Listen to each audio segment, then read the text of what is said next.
Kakauwi ko lang galing trabaho tapos ayun, hindi pa rin tumitigil yung ulan. Kapag gantong maulan pa naman, nagkikrib ako ng mga silog-silog. Buti na lang may nabili pala akong Highlands na corned beef na nakaraan. Tapos mga pre, tingnan nyo tong itlog. Grabe, nahirapan yata mang itlog yung manok dito eh. Ayun nga, pirinito ko na tong itlog para sa silog natin. Palpak yung isa tapos yung pangalawa, ganun din pala. Di nga ako naglalagay ng asin sa pritong itlog pero paminta pwede. Tapos sinango ko na nga yun kahit sira-sira yan. Pagkatapos ng itlog, sinalang ko naman dito yung mga onion rings na gagamitin natin para sa corned beef. Piniprito ko lang siya ng bagya kasi para lumabas yung tamis niya mga pre. Tapos yung bango talaga. Tapos mabawasan yung anghang. Sinalang ko na rin pala yung corned beef natin. Tapos sa corned beef nga pala mga pre, hindi ako naglalagay ng mga kahit anong pampalasa kung solo lang naman siyang niluluto. Bali, ganyan lang siya. Piprituin ko lang siya. Tapos nalagyan ko lang ng konting sibuyas. Tapos kapag medyo may sunog-sunog na part na yan, goods na yan para sa akin.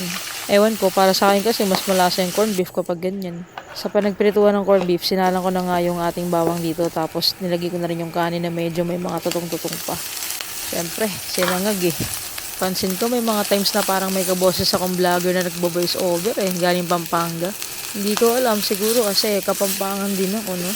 Kaya hindi maiwasan na minsan parang kaboses ko. Yung tono pa naman ng boses ko parang nagbo-voice over ako. Depende rin sa mood. So yun, luto na yung ating sinangag. Kain na tayo. Yung corn silog natin. Diba? Daming parang more on sibuyas eh, no? Tapos dalawa yung itlog na epic. Tapos sinangag. Kami na lang tayo. Oh.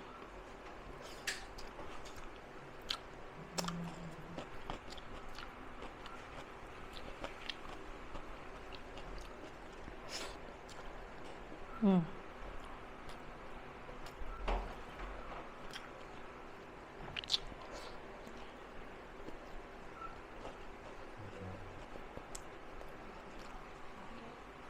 Wala. Ang lolo ko talaga SD card.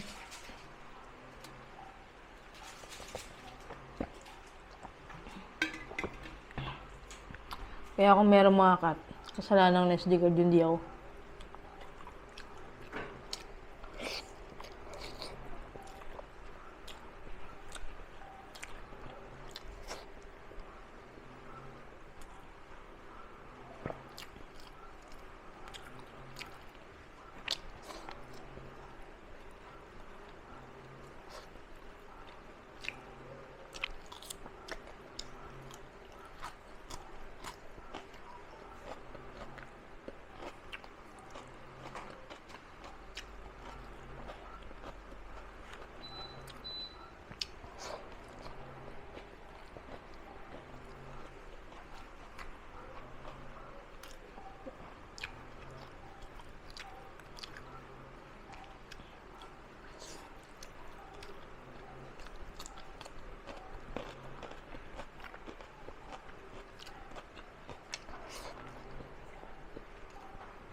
Ng kanin.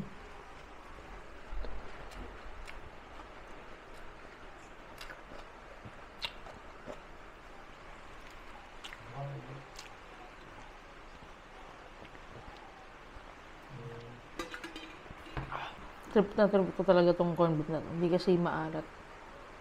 Tapos hindi rin pala ako naglalagay talaga ng asin kapag hindi siya iluluto sa ibang. Bawa may solo lang siya ganyan. Hindi na ako naglalagay.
Ang sarap.